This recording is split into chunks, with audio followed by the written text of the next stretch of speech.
Ranjan from Space DRDO, Air Vice Marshal Ranjan, thank you for being with us as well.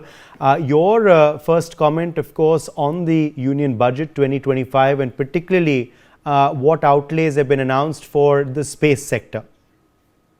Namaskar. Thank you very much for having me with you all. See, it's for me, it's a well-rounded budget, while the social sector and growth being the major focus. Also, the technology innovation and skilling, the knowledge enhancement has been at the forefront. Of course, the government, apart from various activity, is also looking at undergrad, postgrad to align their education so that it meets the defense and the space ecosystem needs. While the defense has got a substantial increase in terms of 9% booster over the last year of 6.21 lakh crore additional money, capital budget continues to be major focus, 27 to 28% of the government, which is generally the standard for all the militaries. And also the domestic segment would get 75% and thereabout. DRDO has got around 24,000, little more than the last year. Space has got additional money and we should see special projects in that they have articulated from Gaganyaan to the other launch vehicle platforms. MSME, AI, scholarship, all in all. And the more so is as we go into Atmanirbharta, we have to look at the critical mineral. If you are going to manufacture your own semiconductor and various items, then you need to focus. So therefore, government has looked at 25 critical mineral and 2 additional ones so that they are giving some amount of tax rebate. Also, critically, they are looking at reverse taxation or inverted tax, wherein our designers, they get more benefit as compared to the PLI.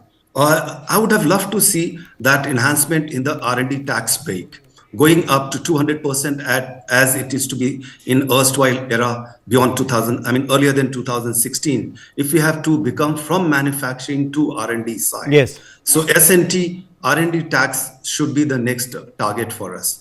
Thank you. No, but as far as, of course, now the the financial assistance being provided to the space sector is concerned, and particularly, of course, the expansion of geospatial mission, which has also been, of course, announced, apart from, of course, boosting startups and MSMEs, also which hopefully will be in the space sector. How hopeful are you of that leading to a further growth in this sector, in this very crucial sector, and also for jobs to be created by this sector as well? Absolutely. With the recent announcement of FDIs, wherein a large number of FDI, almost virtually 100%, it can inflow into the space segment, and with a budget of more than 10,000 crore and GIS allotment of 100 crore, I think it's a pretty good for the space segment. And the armed forces are bullish about it. Already you hear CCS has cleared around 32 satellite and some additional are in the pipeline. The satellite being only small portion of the budget, the business industry gets. The large chunk is the analysis of the data and the services it brings along with those assets. So I see all in all, whatever the vision of in-space Dr. Goenka had, and also the ISRO and the armed forces, I foresee the next 3 to 5 years would be transformative for the space segment. And as it is, we are in the top countries, top 5, we would be further getting a boost. And I would like to compliment them for talking into their space. That gives an additional both defensive and offensive capability for the armed forces. Okay, let me also quickly ask you now about what further this sector needs in the next couple of years, as of course the growth and strides ahead, of course, continue. Vice Marshal Ranjan, not just of course by ISRO, for which we are very, very proud, but also for private players now to begin emerging in this sector like we're seeing happen abroad. Of course, in terms of the, firstly, I'll go to the skilling.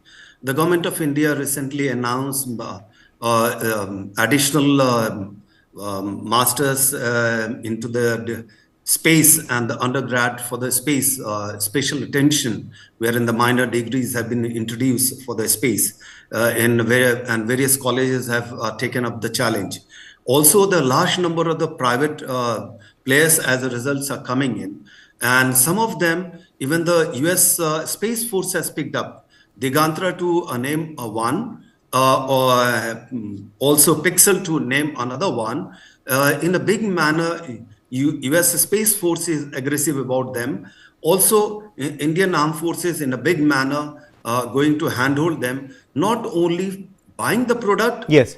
look into the future for R&D, and also be knowledge partner. Okay. Knowledge partner in which they teach, make us contemporary, and also they learn the Okay, my final question before we let you points. go is on, of course, the money also for space projects, big budget allocation for ambitious space projects. How hopeful are you that there will be further research done, of course, now, further space research? Also, the push for India to become a tech hub, also this push for AI, how crucial, and, how do you see that as well?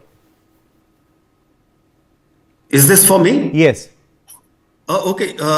For the AI, from the armed forces, you'll be soon hearing that they would be launching some amount of the projects, and also they would be launching, procuring some supercomputers. One is more or less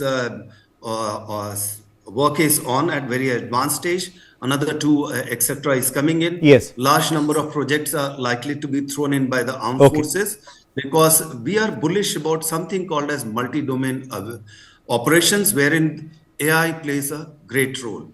All right. Vice Marshal Ranjan, thank you very much for joining us.